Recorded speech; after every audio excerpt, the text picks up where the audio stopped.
Hi, my name is Jesse at Trash Panda, and a lot has happened since we last talked.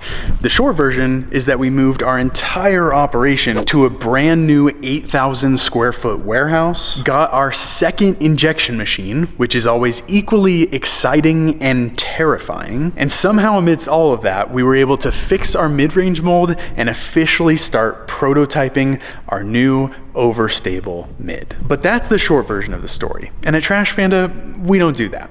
So here's the long version. Okay, we have a bunch we need to talk about. So let's rewind to last November. In episode 1 of our Making a New Overstable Mid-Range, we just talked about the design itself and how we tried something innovative with that whole process. Then in episode 2, we worked with Protoflight to build new inserts for one of our existing molds and ran into really our first major problem. And this is where I have to come clean. I didn't talk about it in the last video, but before we put the inner core mold back together, I quickly wanted to see if one of the inserts would fit. So basically, with a mold, you have this whole frame, which is just a big chunk of steel, but then you also have these 3 inserts. And those 3 inserts are basically what makes the disc. So with what we're trying to do this time around, all we're doing is swapping out those 3 inserts. Now 2 of them are extra complex because of water lines, but one of them, the core insert, is super easy, and I was just like, hey, let's test it real quick before we put it together. So we pulled out the core for the inner core, that's a little meta, and then tried to put in this new insert. And after tinkering around for a little bit, it didn't fit. So when we left off the last video, I actually knew that the next time we tried to assemble the entire mold, we were actually gonna have to shave some metal off of the sides to get it to fit perfectly. And how does one just shave some metal off of the sides? There ended up being 2 things that coincided perfectly that helped us fix the mold. The first is that our R&D guy, Chris, who lives full-time in New Hampshire, had scheduled some time to come out, and we decided this was the perfect time to try to fix it together. If you didn't already know, Chris was the guy who built the original garage molds for the minis. So he's an experienced machinist. He's smarter than I am, and we figured even though we had a limited amount of time, we could probably get it done together. But we wouldn't be able to get it done without a super important tool called a Bridgeport. So right now I'm taking apart the mold while Chris is getting the Bridgeport up and running. Basically, this crazy coincidence of timing happened where as I was looking for new places for us to move, I was also informed by the guy who sells us all of our equipment that another company locally was going out of business and all their assets were for sale. So we were able to buy a ton of stuff at a crazy price at the perfect time for the move. And one of those things was this Bridgeport. If you don't know what a Bridgeport is, I could tell you that it's a mill and try to explain all that's going on, or I could just say that it's the single tool we need to get the new mid-range mold up and running. At the end of the day, that's all that matters.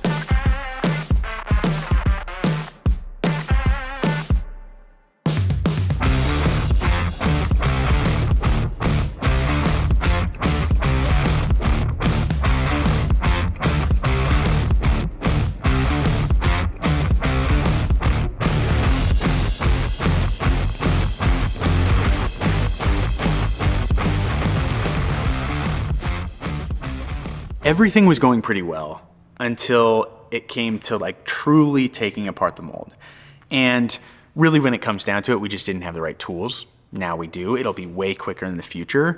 But it was like 6 hours of just disassembling the inner core mold, which was like 6 hours of holding my breath because this is a $30,000+ mold that as we're disassembling it, if we do something wrong, we could really mess up. All right, if you remember from the last video, this is the thing I was probably most nervous about. Because once we take those water lines out, we've fully disassembled the inner core mold, and that means we're not making another inner core until it goes back together.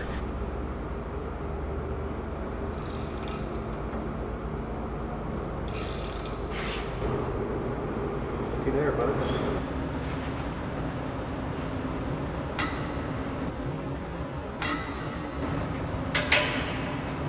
Okay, this is exactly what I was worried about.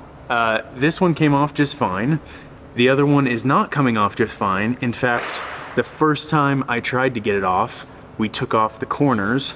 So now the best solution is basically to destroy the other fitting by using, what are these called, easy outs? But even though this is still a possible solution, I'm still so nervous. I don't like this. Oh man. You good? No, I'm not good. What are you talking about?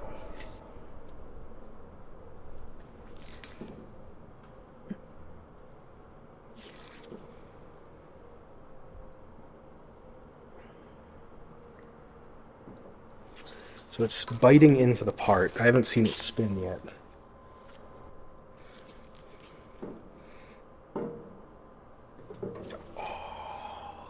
Oh my gosh.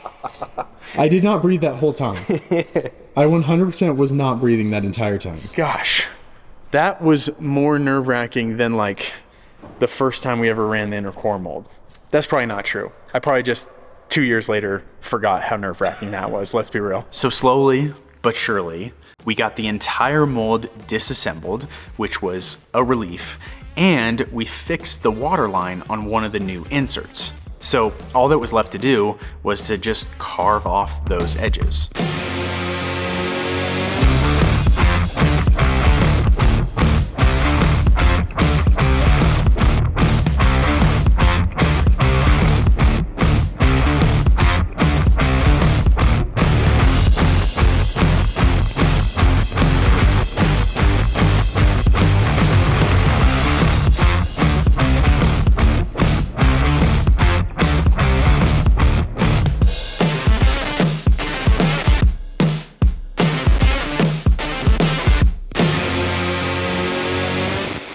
All right, the first pieces are officially going together. Are you excited?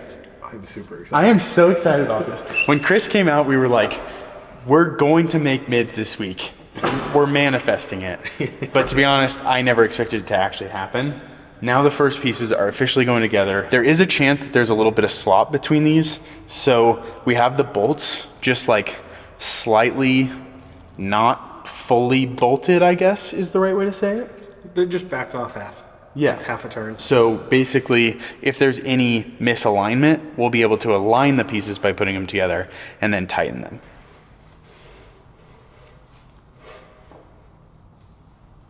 Dude. Is it good? Dude. I mean, that's it, right? Yep. Dude. Let's go. So it ended up taking 2 full days to get the entire prototype mold like assembled. But once we did, while Chris was still in town, we were ready to put it into the machine. All right, it is 6 a.m. and it is happening. Today's the day, 100%. The dune mold is in. This mold, unnamed mid, is ready to get put in. And once we do that, we can start the test.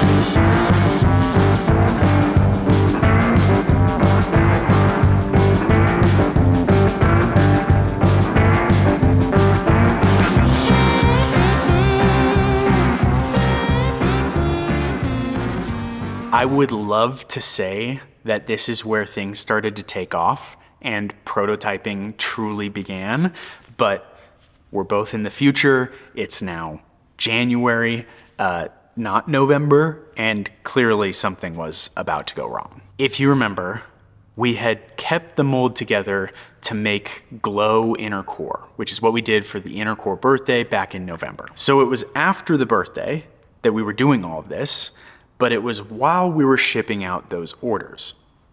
I don't know if you see where this is going, but by the time we had the mold in the machine and we were one day into just testing it and getting excited about this new prototype that we were making, we also realized that we made a pretty big mistake. So we messed up. We're only human. Yep.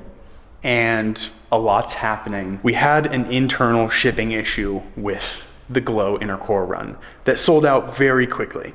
And we don't have more of them. Basically, do you want to describe what happened?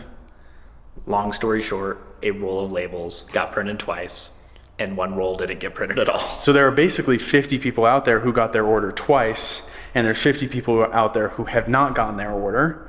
So we talked internally, we were like, how do we make this right? Thought about all the things, and there's one thing that makes sense. It's to get the prototype mold out of the machine, put the inserts for the inner core back into the mold, put the mold back in the machine, and make more glow inner core, because if we were the customer, that's exactly what we would want, and that's how we want to treat our people. So it's not an ideal situation, but it happens, we're human, and we're gonna fix it. So basically we waited to take the inner core mold apart to make glow inner core. We'd taken the entire thing apart, which took a long time, and then put it back together as the new prototype mid-range. Then we hung that in the machine, and we were finally testing this thing and getting excited about the idea of like actually making and releasing this disc. And then we had to take the mold back out of the machine, take it apart, put the inner core back together, put that back in the machine to make more glow inner core. Literally retracing the exact same thing we had just done backwards. It's all fine because that's the way we run our business. That's who we are at Trash Panda, and it's good. Please don't hear that as complaining. I'm just letting you know the full story because I promised you'd be here for the whole thing. So we're still in November at this point, and you might be like, why is it January, late January, that we're even hearing about this? And that's because by the time we resolved the issue with the glow inner core, it was full on holiday season, and some of our molds were starting to sell out. So we needed to make the discs that are actually available to everyone right now. And on top of that, the move had officially begun. Like, I think it was actually like 4 days after we realized this issue that our new machine got delivered. Oh my gosh. 5 discs in 5 days was also a week after we realized this issue. Okay, so just so much was happening. I'm remembering it all now, slowly but surely. It was a busy time, and the team was stretched thin. The last thing that made sense was trying to prototype a new disc. So basically, that mold got brought over here and shelved until first thing this year. So with 2 machines now at our disposal, we came back in the new year stoked about the idea of just starting off and hitting the ground running with this new Proto Mid. But the new machine, which is the machine we were running it on, had different plans for us. So Kyle, what's it been like learning this new machine? It has been a completely different journey. When we first got it, I tried to treat it exactly like the old machine from the old space, which is where we first ran this mold when we were trying to just get the hang of it in general. But then it took me a week and a half to realize that I can't act like it's the same machine because there are far too many differences. Number one, the screw is smaller, so it picks up plastic at a completely different rate, and because of that, it heats up plastic differently. That was like the hardest thing to start with, on top of learning a new mold that I didn't know, so I wasn't even 100% sure how to get good discs yet in any process. So it took a lot of trial and error. I spent 2 weeks just trying to get to know it. I mean, still to this day, I'm getting to know this machine and how it runs. It's even got some different buttons in it that magically helped when I started to actually dive into it and learn what they were accomplishing. I just for the similarities are just so different. So What was the feeling like in the middle of it, like in the thick of trying to figure it out? Oh man, it was about the same as when we were in Nocturnal, where I was just like, are we ever going to figure this out? Like, there's just that moment of doom, and then sure enough, like, one setting came, and then all of a sudden I was right back on the upward curve there of positivity, if you will. So all of that basically brings us to today. And where we're at today is we've prototyped this disc and we feel really good about it. Like, we've made a lot of good discs as well. However, there are a couple of things with the mold that we think we could make better. And ultimately, we love this disc so much that we want it to be the best version we can make. It's crazy because like the feel and the flight of this disc is exactly where we want it to be. Like when we dreamed about this disc, when we talked about it before we even had a design in CAD, this is the disc that we had talked about. But on the manufacturing side, there's a couple pieces to the geometry that we want to improve on. First is the diameter. This is a small diameter mid, but it's too small of a diameter mid. If you didn't already know, plastic shrinks when it cools, and we were calculating for what we thought the shrink would be, and unfortunately, we missed the mark. So the max allowed weight on this disc is pretty low, and that means that we're really limited on what we can do with this disc in the long run. And being that we make our discs out of 100% recycled plastic, we want to have the most flexibility so we can do limited runs and vary in weight both up and down. So number one is just a skosh more of diameter. The other two have to do with more manufacturing specifics when it comes to like the flashing of the disc and how air escapes from the mold. But I'm going to make a whole video about that in the future because I've always wanted to talk about it, and I think this is the perfect time. So stay tuned for that. So at this point, you might be thinking, why did you PDGA approve this disc? And I wish the answer was not as basic as it's going to be, but to be 100% transparent about why, Kyle, who makes our discs and runs the machine and has learned how this machine works and has spent day in and day out with this mold, also happens to be one of Denver's primary tournament directors and is just huge into the tournament scene himself. So around the time we first started prototyping and got out and threw these discs, he honestly just started kind of nagging me saying, hey, I can't use this disc in my tournaments. Can you please PDGA approve it? Hey, when are we going to get this PDGA approved? Hey, Jesse, you need to get this PDGA approved. And honestly, if it's just for Kyle, then I'm fine with that. Because what he does day in and day out, he absolutely deserves it. But there's two subtle added benefits to it as well. First is if we approve it, then we know at least not only does the geometry work for approval, just in case we miss something, but also, at least in the PDGA's eyes, we kind of secure the name that we were hoping for, which is Canyon. But also, with this disc, I promised we were going to bring you along for the whole thing. And so when Kyle was asking about that, and with the fact that we have to prototype a lot to figure out this new machine, this new mold, it just made perfect sense to me to also invite you to enjoy the prototype yourself. Because we'd made the mold, and we had the discs, and yes, we're going to change something, but eventually you could own both the Canyon prototype and the Canyon, and be a part of not only watching the videos, but seeing it in your hands, the difference between the two, and who knows, maybe you like the Proto more than the final version. If that's the case, by all means, it's PDGA approved, and you have Kyle to thank for that. So here's the plan for our next steps. A very limited amount of the prototype are now available on our website, and you can get one if you want to.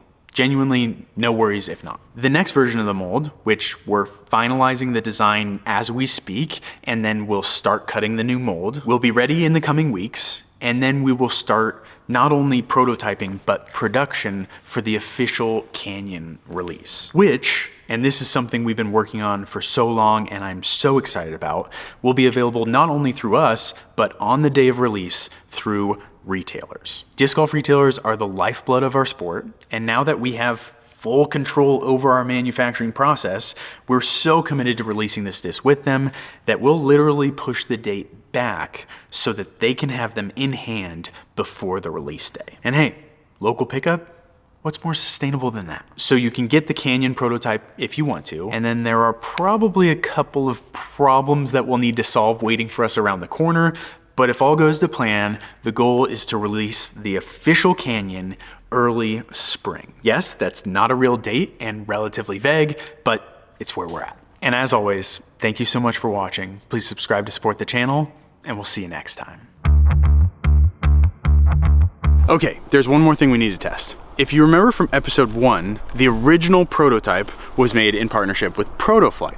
And what I want to know is, how does that one fly now compared to the new injection molded prototype? Hypothetically, if we did our job right, they should fly the exact same. So hole 8, Maple Hill, original Proto first.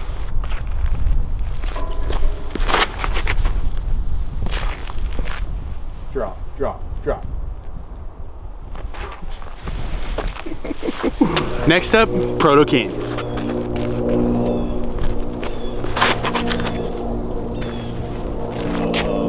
Yes, sir.